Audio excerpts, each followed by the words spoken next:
Fala galerinha, então, tudo bem com vocês? Aqui é o Melk da Gênios Assessoria. Tô aqui hoje com o Lucas também, cofundador da Gênios, e esse é um prazer gravando mais um episódio aqui do nosso podcast Gênio Quest. Fala Lucas, beleza, mano? Fala galera, muito bom dia, boa tarde ou boa noite, né? Não sei que horas vocês estão escutando aí, mas é um prazer estar aqui com vocês mais uma vez.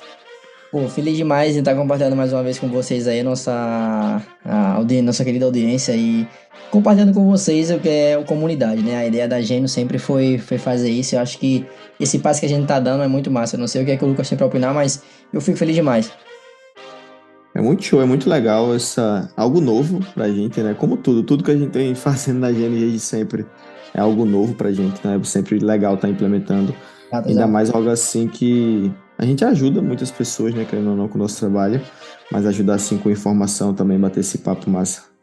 Exatamente. E hoje a gente vai falar sobre um papo bastante bacana, que é um episódio aí que saiu do nada da nossa cabeça, mas a gente queria trazer isso. Eu acho que poucas pessoas falam de forma realista, que é justamente sobre os mitos e verdades sobre estudar na Argentina. Então, o tema de hoje é isso: mitos e verdades sobre estudar na Argentina. E não se trata só de medicina, hein? A gente dividiu então, contar um pouquinho para vocês como vai funcionar então a dinâmica de hoje. A gente dividiu então isso em dois blocos, certo? O primeiro bloco a gente vai comentar sobre mitos e realidades, e no segundo bloco a gente vai estar comentando aí sobre a superação ou superando as barreiras do medo. Então, o primeiro tópico que a gente tem pensado comentar com vocês sobre a questão do contexto de estar na Argentina, né? Eu não sei para o que o Lucas tem para compartilhar, mas a gente, antes de vir, né, quando a gente morava lá em Mossoró, a gente conversava sobre essa teoria, sobre essa possibilidade, conversava com nossos pais e tal. Cara, e aí, como será então estudar na Argentina? Exato. Primeiro, eu vou dar os méritos aí à Natália com a ideia que a gente tava meio na dúvida hoje qual seria o tema. Certeza. E minha namorada Natália passou esse tema aí pra gente, que a gente achou bacana. Em relação a isso, realmente, principalmente, né, quando a gente tá no Brasil, depois que a gente chega aqui ainda tem um pouco disso, mas principalmente quando a gente tava pesquisando sobre aqui, fica naquela, né, vê muito conteúdo, tem conteúdo que a gente vê que fala de um jeito, outro fala de outro jeito, e a gente fica naquela dúvida, pô, será que isso é verdade? Será que isso é um mito? Então, isso, tenho certeza que muitos de vocês podem passar por isso, né, nessa dúvida, assim, saber o que é verdade, o que não é, ainda mais tem muita notícia que chega sobre a Argentina.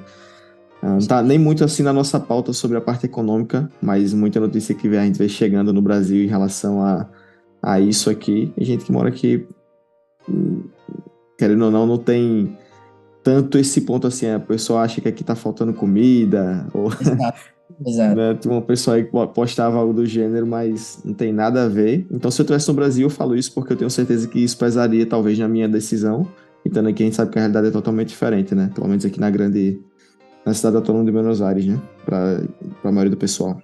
Eu me lembro que quando a gente passou pela pandemia aqui em Buenos Aires, o Lucas ele conseguiu voltar pro Brasil, eu não consegui, porque minha família mora em outro país, então foi meio complicado aí. Mas eu me lembro que nesse contexto a gente ficava comentando, e aí, cara, como é que a gente vai passar essa situação e etc, esse contexto aí. E comentando aí, fazendo um encape o que o Lucas disse, né, com que faltar as coisas no supermercado, enfim. Na época tinha o burburinho de que não, a gente tem que ir logo no supermercado porque vai faltar o papel, vai faltar a carne, vai faltar não sei o quê. E nada, a Isso em gente tá todo fazendo essa canto, né? No introdução Brasil para, também. claro, para contextualizar, né, alguns mitos e realidades. E o tópico um que a gente quer comentar e já arrancar já no nosso podcast, no nosso episódio de hoje, sobre o custo de vida, né? Sobre o custo de vida. Eu acho que existe muito uma exploração desse mito de que estudar na Argentina, né? Estudar aqui é extremamente caro. E eu acho que não é bem assim, hein? Eu acho que a gente até comentou no podcast anterior que tem muita gente que vem pra cá que realmente tem bastante dinheiro, mas tem outros. Eu até comentei que a gente nunca foi rico nem nada, longe disso, mas estamos aqui. E, claro, isso de custo de vida, muita gente realmente pensa, porra, tá estudando no exterior, tem muito dinheiro, precisa ter muito dinheiro. Claro que é um gasto, tem seu gasto, vai ter que pagar aluguel. Se você for estudar em faculdade particular, você vai ter que pagar a faculdade, tem alimentação. Mas, no geral, o custo de vida aqui fica na média do Brasil e até muitas vezes mais para baixo, dependendo da cotação, e que favorece a gente em vários casos, né? Sim, com certeza. Se a gente for colocar na ponta da caneta e sendo bem realista, estudar medicina aqui na Argentina sai em torno de R$ 700 a R$ 2.000.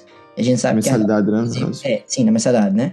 A gente tá falando da mensalidade. Já já a gente entra aí um pouquinho do custo de vida, mas falando em forma geral sobre custo de estudo, eu acho que gira em torno disso, de 700 a 2 mil reais, e é uma realidade totalmente diferente da do Brasil. A do Brasil, a gente sabe que medicina no Brasil, principalmente medicina, mas também outras carreiras aí, como por exemplo, odontologia, engenharia, são carreiras também que são caríssimas também no Brasil, dependendo de cada zona e de cada cidade onde você estiver. Então, medicina nem falar, né? Chega aí na casa dos seus 8 10 mil reais. Então, eu acho que é uma realidade totalmente diferente. Para que vocês possam ter uma ideia do que eu tô falando, esses 10 mil reais, atualizando na cotação atual, vamos fechar em 95 aí, seriam aí 950 mil pesos. Só para você ter uma ideia, que seria uma mensalidade de medicina no Brasil. Que aqui para eles é uma coisa que, cara, é muito grana. É um absurdo, né? Pra Não, eles é um absurdo falar que pagar isso aí numa faculdade assim. E pô, como é que falou, é 700 a 1.000 reais aí, algumas faculdades aqui particulares, que são excelentes faculdades. E eu acho que, eu não sei quanto é que tá o colégio, o ensino médio hoje em dia, mas eu acredito que tem muita faculdade que deve ser 700. Eita, faculdade não, perdão. Muito colégio, muito ensino médio que é 700 reais, com certeza. É uma coisa que eu né? sinto Só falta ensino no médio. ensino médio, viu, amigo? Já passei, já foi, tá no passado. Vamos seguir, vida que segue. Exato. Graças a Deus. Mas Isso. é isso. E a gente vê essa discrepância assim no valor, né? Moral. Tem gente que acha que, porra, 700 reais na faculdade, né? Mas de medicina, o pessoal já. Tem muita gente que acha que é golpe ou que é mentira. Pois é, cara, e outra coisa é que incrível que a universidade ela é de qualidade. Ou seja, o que eu quero dizer com isso? Que o valor que você vai pagar, que seria 700 reais ou 2 mil reais, não faz referência ou não faz jus à faculdade que você tá ligado? Porque, por exemplo, a gente tem aqui um exemplo muito bacana que é a Barceló. A Barceló vem aprovando muita gente aí no Revalida. Cara, é 700 reais o pré-grado da Barcelona, talvez até menos, entendeu? Então, eu acho que esse mito de que estudar na Argentina é extremamente caro e que é preciso fazer tal orçamento para estar preparado para isso, eu acho que não é bem assim. Obviamente que a gente vai entrar agora nesse tópico aí sobre o custo de vida, eu acho que é importante a gente falar e ser realista, como sempre a gente é. Eu acho que, na minha opinião, entre 1.500 a 2.200 reais, eu acho que é o que o aluno precisaria para estar bem. Obviamente, se ele optar, vai depender do estilo de vida e vai depender se ele vai para uma pública, porque tem essa opção também. Isso faz com que diminua os gastos, ou se ele vai para uma privada. Exato, concordo plenamente. E isso a faculdade você vê que colocando aí num gasto geral de vida, nem é o maior gasto que você vai ter. Claro que vai ter, além da faculdade, se for na particular, vai ter alimentação, transporte, que inclusive outro ponto também é se tocar, que é baratíssimo. Você paga 50 centavos aí na passagem de ônibus, de metrô e de qualidade, Loucura, né? cara. 24, praticamente 24 horas rodando aí. O metrô fecha de meia-noite, mas Nada, hein? ônibus 24 horas. Exato. Então, o maior gasto que eu acredito que você vai ter aqui seria mais a moradia, né? E ultimamente, nos últimos anos, essa parte imobiliária assim tá um pouco mais caro, mas realmente fica nesse valor que o Melk citou. Vai depender muito do bairro que você vai morar, se você vai dividir apartamento, se não vai, se vai morar na República, Exato, ou algo do tipo assim. Ou principalmente o bairro, exato. né? Mas hoje muita gente mora em monoambiente, que seria o kitnet, né? No Brasil, acho que é kitnet o nome, né? Sim, sim, sim. Pronto, exato. O- Então isso vai variar bastante. E a alimentação, eu acredito que até sai um pouco mais barato. Aqui, por sim. exemplo, um quilo de picanha sai menos de 50 reais. No Brasil já deve estar uns 70, eu acho. Ah, isso aí é interessante demais, cara. Eu me lembro que quando a gente estava conversando um tempozinho atrás disso aí, de comprar picanha, etc. E fazer um churrasquinho, como todo bom estudante, né? Eu me lembro que tu dizia, cara, é menos de 50 reais, velho. Tu fica, caraca, mano. Picanha de qualidade de Não, Argentina, entendeu? Não um produto que talvez aí pro brasileiro fosse um produto exportado, tá ligado? Importação. E aqui a gente tá tendo essa qualidade de comida. E exato. isso que você falou é muito interessante, fazendo encampé outra vez aí sobre essa questão do apartamento, que é o que mais pega. Pra mim é o que é o mais difícil. Mas, obviamente, você pode encontrar por meio de assessoria, por meio de amigos, você pode dividir apartamento, você pode fazer amizade, e isso fazer com que os seus gastos diminuam pela metade. Exatamente. E, bom, acho que dessa parte de custo de vida seria mais ou menos isso, né? Sim, o outro mito que se fala muito também com relação a qual a educação é que existe aquele pensamento de que se você vai estudar na Argentina ou talvez em qualquer outro país que não seja o Brasil, né? Porque eles acreditam que o Brasil é o único continente, entre aspas, que na verdade não é um continente. mas pensam que o Brasil é o único lugar Mas, com as melhores universidades do mundo. E não é bem assim. Eu acho que existe muito esse mito de que a educação na Argentina é inferior. E não é bem assim, não, hein, galera? exatamente, a galera acha que é a melhor educação do Brasil e aí isso acabou, né? Mas tanto que quem conhece as universidades daqui, quem realmente sabe, por exemplo, citar a UBA porque é a mais reconhecida assim, internacionalmente, né?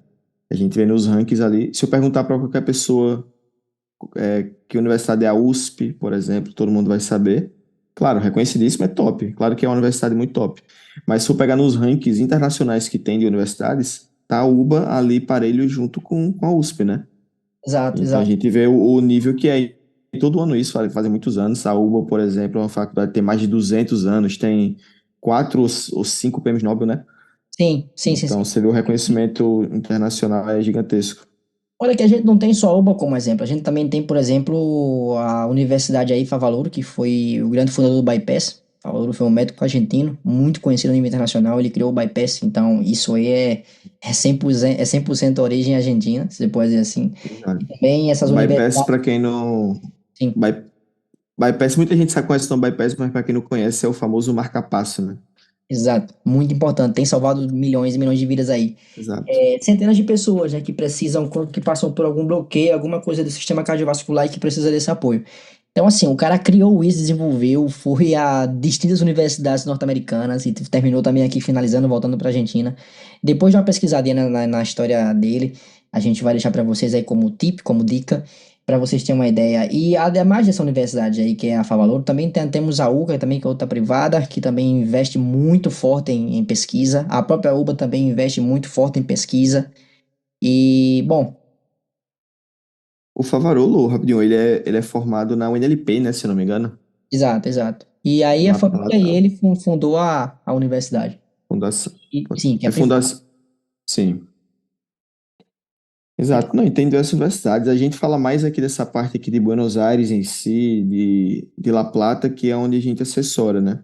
Sim, Mas tem a UNR, que também é uma pública de Rosário. sim. Muito Então conhecido tem. também. Muito conhecido também. Que Na também é outra opção. Maceió tem La Rioja, né, também. Sim, sim. Então, esses aí são alguns dos lados positivos e algumas realidades que a gente tem que passar para vocês, para que vocês possam desmistificar e também levar isso para os pais, levar isso para outras pessoas, de que a qualidade de ensino que a gente tem aqui não é uma qualidade ruim, não é uma qualidade ruim, jamais. Eu acho que tá mais em nós mesmos, como alunos, desenvolver e usar o que a universidade tem para dar de melhor, para a gente conseguir desenvolver, mas que, cara. De fato, N pesquisas aí, por exemplo, a Universidade de Buenos Aires desenvolveu e desenvolve, né? Por exemplo, a companhia de CONICET, que foi uma companhia, é uma companhia, foi não, perdão, é uma companhia que está vinculada à UBA, e foi uma companhia que criou uma das primeiras máscaras aqui na Argentina, pelo menos a nível da Argentina, foi uma das primeiras empresas e indústrias privadas que tem uma verba aí também do Estado, a criar máscaras que foram aí, serviram para distintos médicos e pessoas na época da pandemia. Então, o Cone7 foi uma coisa muito foda. E eu acho que tem que desmistificar isso mesmo. E o terceiro tópico que a gente tem que conversar também hoje, colocando aí sobre essa questão do mito e realidade, é a própria dificuldade da adaptação. Porque muitos pensam que, cara, mas o espanhol não vou conseguir me adaptar, isso vai conseguir, isso vai ser um freio para mim. E na minha opinião, não é bem assim. Eu, particularmente, eu nunca fui um fera em espanhol, estudei, pelo menos fiz um curso no Brasil, e depois, quando eu cheguei aqui, aí sim foi que eu me envolvi com a cultura. Mas eu acho que isso não é uma trava, não, hein? Exato, com certeza. Não, a gente sabe quanto a gente no início. Porque muito brasileiro acha, porra, espanhol é muito fácil. Espanhol, aí fala aquele portunhol, velho, e já acha que já tá falando espanhol. Só que quando vê realmente o nativo falando, a gente sabe que é outra coisa. Não que é difícil, mas no início, querendo ou não, pode ser um choque, você não vai entender. Mas sempre quem vem disposto a. Muitas pessoas, vou dizer 90% das pessoas, pode ter estudado espanhol no Brasil, mas quando chega aqui que eles vão botar a prova e realmente vão estar ali na vivência, né? Realmente. Quando a gente chegou aqui, a gente não falava tão bem. E no Sim, decorrer do tempo foi aprendendo, a gente ficava falando espanhol um com o outro. E quando eu não conseguia falar uma palavra, já começava a falar em português, e é isso. sim, sim, sim. Mas, mas estando disposto, o Melk, por exemplo, indo para fazendo mais grupos assim de conexões com, vamos dizer assim, os nativos. Então, o espanhol dele é excelente. Muitas É, conexões. sim, eu até estava conversando com o Melk esses dias. acho que meu espanhol, um ano atrás, era melhor do que agora, pela convivência, assim, mais que eu tinha também com argentinos, né? Hoje Sim, diminuiu um pouco, tem a faculdade e tudo mais, mas querendo ou sim, não, sim, sim. eu acredito que eu. Pronto, isso já entra na parte de adaptação também. Eu convivo bastante com brasileiros que moram aqui. Claro. Então, e por aqui ter muito brasileiro, tem muito lugar que você vai que você não sente assim que tá em outro país, no Claro. geral, assim, pelo menos com quem você está convivendo. Acho Não que muito. isso seja o ideal, principalmente na chegada aqui, porque se você chegar aqui e ficar só conversando com brasileiro, só fazer amizade com brasileiro, você não vai desenvolver o seu espanhol. Acontece isso com muitas pessoas, então a gente sempre, principalmente no início, a gente tentava evitar isso, de só fazer amizade com brasileiro. Inclusive, pelo contrário, a gente ia atrás de fazer amizade com quem era daqui, Lembro que, ou de Venezuela, de Equador, de onde fosse, tá, hispanohablante, né? Para poder desenvolver o espanhol mais rápido. eu me lembro que quando a gente chegou aqui, que a gente começou a buscar apartamento, com a ajuda também de uma pessoa muito importante também nessa caminhada aí. A gente falava na rua com quem fosse, com o senhor, com senhora, e eles gostavam, falavam com a gente tudo e tal. Não sei se você se lembra, eu acho que sim, a gente provou isso. Eu vou deixar isso registrado no podcast, que vai ficar pra sempre. Daqui a pouco, quando a gente tiver uns 10 anos mais pra frente, a gente vai escutar isso de novo. Que a gente pediu uma pizza, não sei se você se lembra disso aí, eu morro de rir até hoje. Lembra? Caraca, moleque, a gente pediu uma pizza, galera, E pensando aí, em uma pizza, porque o sabor era mista, certo? E a gente não tinha conhecimento no espanhol, principalmente do cartechano. A gente pensou que essa pizza, então, era uma pizza de queijo e presunto, ou queijo e uma coisa presunto. parecida. De repente, a gente pede uma mista e tal, e fica, pô, Lucas, então a pizza deve ser bom, hein, mano? Cara, quando chega a pizza é de sardinha, mano. A pizza era de sardinha, a gente não sabia que pizza mista Sardinha. aqui é de sardinha. Mano, Nenhum dos dois gosta de sardinha, pronto. nossa senhora, mano, a A gente gente começa. comeu. Nossa, Não, eu achei que você ia falar outra. Teve outra de. Gente, todo mundo que vier pra cá vai passar algum agafe no espanhol, com dificuldade de certeza. adaptação. Essa é uma das dificuldades, assim, você vai ter algum agafe. E isso é pra se acontecer e é bom, tá? Tanto que é engraçado falar agora. Vai, velho. Mas teve. Você lembra da pizza de mussarela? Não, mano. Não, lembro, Pra quem, lembro. pra quem não sabe, aqui o castelhano, o LL é diferente, por exemplo, a gente aprende no espanhol neutro no colégio, sei lá, falar rua, é calle ou calle, né? E aqui se Claro, fala calle. Ou claro. seja, o LL aqui tem som de X, é que nem o Y. Você não fala yo ou Joe, fala show, tem som de X. Então a gente foi numa pizzaria e tinha lá mussarela. Então, mussarela, se é LL é muzzarecha. Nossa, cara. A Eu me gente lembro pediu uma demais. muzzarecha. Nossa, cara. E o cara falou pra gente, mozzarella? E a gente ficou assim, Cara, eu não acredito que é a mesma coisa. não acredito que é a mesma coisa, cara. Como é que pode? Como é que a gente passa uma vergonha dessa? Mas aí são Essa é coisas demais. que você Coisa tem que que passar. passa, né? E é massa, porque, pô, a gente quando lembra disso, a gente chegou aqui dia 22 de janeiro de 2019 e pra gente era tudo novo. Imaginei dois moleques do interior, acho que o Lucas não tão no interior como eu, porque o Lucas também viveu da Lagoas e tal. Enfim, mas eu nunca tinha saído de Mossoró pra uma cidade tão grande assim, a esse nível tipo São Paulo, porque aqui parece muito com São Paulo, é o que os paulistas dizem. Então eu, nossa, cara, eu queria conhecer tudo. Queria conhecer tudo. Gente, eu me lembro que eu e o Lucas saía pra andar, mano, tipo, 2 da manhã. 2 da manhã, tipo, a gente fazia 7 km, 8 km andando, mano. As bicicletas da cidade de graça, né? A gente pegava e ia passear no meio do mundo, conhecer a cidade, do nada. Então eu acho assim, galera, eu acho que esse tópico 3 que fala sobre justamente dificuldade de adaptação, obviamente isso é particular de cada um, mas isso não é uma barreira é, tão grande ou tão importante na sua vida que vai fazer com que a sua experiência não seja bacana. Eu acho que, e como dica aqui, né, dar umas sugestões a vocês aí de estratégias para superar as barreiras culturais do idioma, é como o Lucas falou, fazer amizade com pessoas locais. Tem muita gente no bacana? Tem. Como também tem pessoas ruins. A gente sabe que em todo lugar tem isso. Mas a grande maioria, o argentino, ele gosta do brasileiro, gosta da energia do brasileiro, sabe que a gente é muito divertido. E, pelo menos eu, o Lucas, só que ele também sempre teve boa experiência. Nunca tive uma experiência assim com relação a isso. Inclusive, tocando nesse ponto dos argentinos, ultimamente, quando a gente tá gravando esse podcast, hoje é o quê? Dia 9 de junho.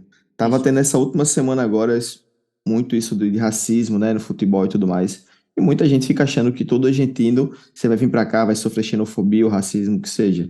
Tanto que eu vim pra cá no pensamento, quando a gente veio em 2019, pô, eu sou brasileiro, os caras já têm essa rixa, e sou negro, né? Eu falei, porra, então, né, já vim preparado pra quem sabe. de todos esses anos que a gente tá aqui, todos esses anos que eu tô aqui, nunca sofri nada do tipo. Muito longe disso, eu não sei se é a gente que tem muita sorte de sempre estar. Todos os argentinos que eu conheci aqui sempre foram muito gente boas, muito amáveis. Todos os nossos vizinhos, pessoas que a gente conviveu na faculdade, em todo canto, a gente nunca teve nenhum problema.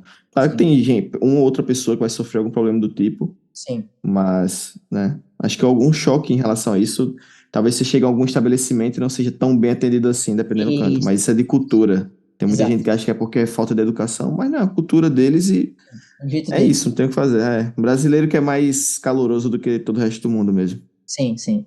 Galera, a gente vai fazer um cortezinho aqui bem rapidinho, tá? Mas a gente já volta com o bloco 2, superando aí as barreiras do medo. Bom, galera, então voltando aí com vocês, a gente vai dar continuidade aí no bloco 2, que é justamente superando as barreiras do medo. A gente comentou uma ruma de coisa aí no bloco anterior sobre mitos e realidades. E nesse bloco 2 aí a gente vai começar com um tópico muito interessante, que é justamente identificar e reconhecer o medo. Eu não sei o Lucas, mas eu tinha medo quando eu estava no Brasil.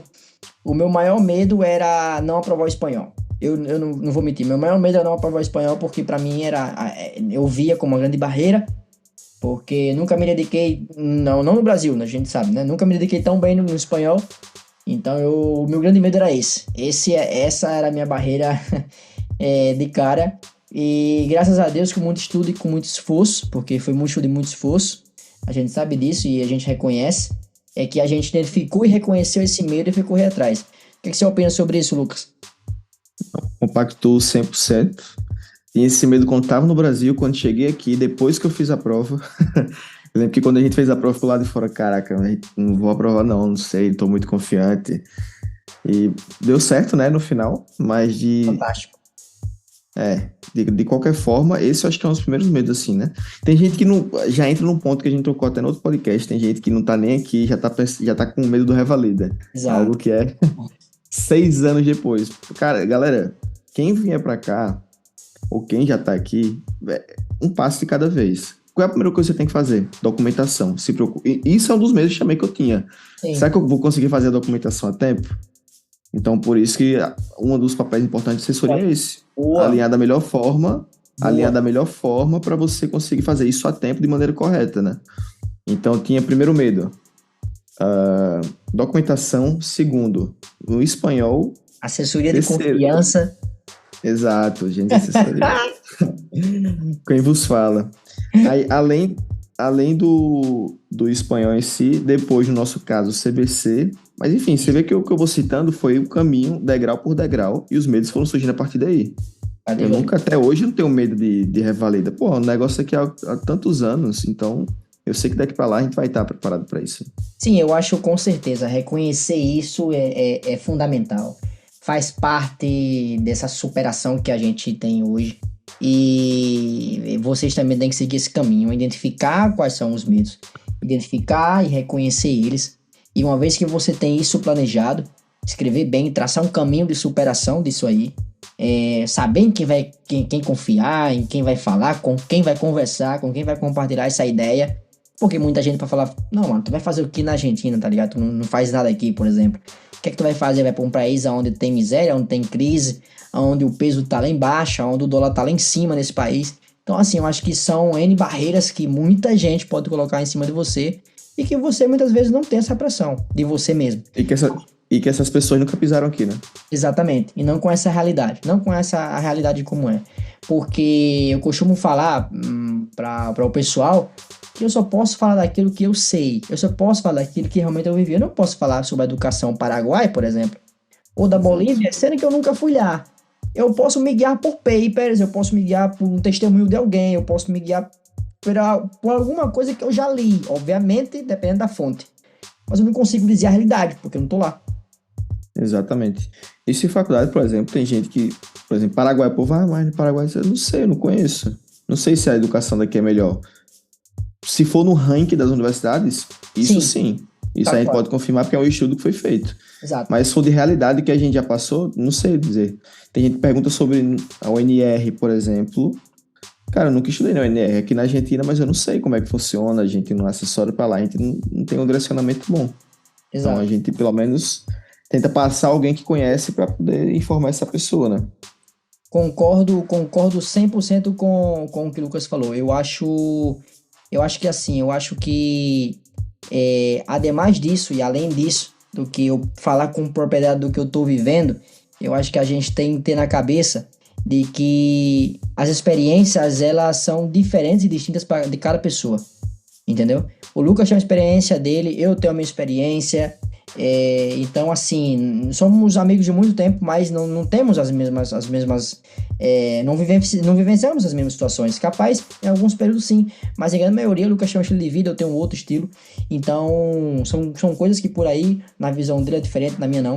Então eu acho que estabelecer uma meta clara e realista é fundamental para viver na Argentina, para ter essa experiência. Eu acho que isso é fundamental. Não sei o que você pensa, Lucas. Não, com certeza. Além de ter essas metas, isso dos medos. É importante você reconhecer que tem esses medos, que é uma trava em você. Uma coisa que a gente nem saiu aqui, mas nada disso foi ensaiado, na verdade, mas que Exato. veio aqui na minha cabeça para reconhecer esses medos, algum exercício. Eu faço isso com algumas coisas na minha vida. Se você pegar um papel, se você sabe que tem esses medos, você escrever esses medos no papel, identificar, avaliar ele, isso aqui tem como eu resolver?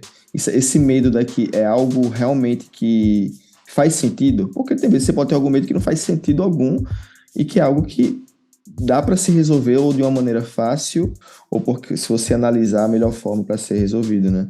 E você analisar tudo isso para poder seguir em frente. Eu Seria acho isso. que concordo 100% com o que o Lucas tá falando. Na verdade, se existisse mais que 100% eu concordaria também. Mas a matemática só chega a 100%. É, e puxando, fazendo isso aí, já relacionando com o tópico 6 que a gente tem em mente, e foi um tema que a gente pensou, é isso, né? Finalizar assim, dessa maneira, buscar apoio e orientação acadêmica e psicológica. Eu acho que isso é fundamental, é muito importante, né? Destacar a importância aí de buscar um apoio e orientação para lidar com o medo. Isso pode ser, gente, aí através de mentoria, através de assessoria, através de professores, através de conselho estudantil, então, da própria família. É difícil, por exemplo, quando a família não apoia, mas particularmente eu e o Lucas também, a gente teve um apoio incondicional da família até hoje. Então, Sim, isso ajuda demais a superar distintos medos, né? com certeza, com certeza. A gente sabe que nem 100% das pessoas vai ter esse apoio assim. Sim. Então é isso, eu acho que essa sugestão assim de participar de grupos de apoio, aconselhamento estudantil, como eu falei para vocês há pouco tempo atrás, ter esse apoio, comunidade de estudantes internacionais para compartilhar experiência, isso é um dos pilares muito importantes. Além, obviamente, tá claro, em primeiro lugar, a família. Eu acho que a família apoia muito. Obviamente que nem todos têm essa realidade. Óbvio, a gente sabe disso. Que são pessoas, são mundos distintos. Mas é muito importante também. Se você não tem uma família, com certeza vai ter uma boa assessoria como a gente. Com certeza vai ter amigos, vai ter companheiros, namorado ou namorada. Enfim, pessoas que acreditam em você, no seu potencial. E é exatamente isso que o Melco falou, então é importantíssimo você estar não só bem com tudo que a gente já citou, mas com o estudo e principalmente o seu mental, né? Então a saúde mental é de extrema importância, acho que provavelmente todo mundo que está aqui já sabe disso, mas muita gente às vezes acaba negligenciando, né? A gente sabe que é importante você cuidar da sua saúde mental, mas tem gente que ainda deixa um pouco de lado. Então, isso é importantíssimo. Tanto tendo apoio ou não tendo apoio, o importante é você também tá bem consigo mesmo e Exato. buscar isso, né? Mas claro, quando você tem gente para te ajudar com isso, é importantíssimo. Excelente, excelente que você trouxe isso aí, porque eu já aproveito e faço também aí a retomada de tema, compartilhando para vocês que a gente oferece também isso como assessoria. A gente tem uma companhia aí, três meninas muito importantes com a gente também, que são três psicólogas brasileiras que moram aqui hoje, Novidade, hein? claro, faz pós-graduação aqui na Argentina. Então, elas tá com a gente aí no nosso site, lá na parte de serviços, vocês vão conhecer um pouquinho da história delas. No nosso Instagram também. Então, a gente, nesse quesito de saúde mental, a gente também consegue oferecer um suporte para vocês. Exatamente. Isso talvez, não sei se algum assessorado nosso está escutando aqui, a gente pensa, mas não tinha, não tive isso, algo do tipo, né? Mas isso é algo recente, a gente já vinha, o Mel já vinha passando com as meninas, né? E agora a gente resolveu implementar, incluir, na verdade, isso em algum determinado pacote, e elas já estão lá no site. Então é isso, as meninas são excepcionais Com certeza. e tenho certeza que quem precise vai ser excelente. É isso aí. Bom, galerinha, Então, muito obrigado aí por esse tempinho com vocês e vocês conosco, obviamente. Na próxima semana, não nessa, mas na outra aí, são mais 15 dias, a gente vai estar subindo um outro episódio também com a nossa convidada Gisela. Então, acompanha a gente, segue a gente, certo? Deixa um feedbackzinho aí também no nosso podcast, seja pelo Apple Podcast ou Spotify. Mas deixa aí que ajuda a gente pra caramba, tá? A gente tá gravando, você tem uma ideia, a gente tá gravando hoje, sexta-feira, aqui exatamente às 11 horas. Eu ia falar isso exatamente agora, porque espero que vocês gostem bastante. Como o Mel falou, é sexta-feira, 11 horas da noite. Então a gente, né, tem nossas tarefas, tem faculdade, tem trabalho, tem tudo. Então a gente tá aqui gravando esse conteúdo especial para vocês. A gente espera que gostem bastante. E é isso. É isso aí. Tamo junto, galera. Quando é o próximo? Daqui a 2 semaninhas. Exatamente. Se cuidem, hein? Se cuidem, galera. Até mais. Tamo junto. Gênios Cast. Valeu.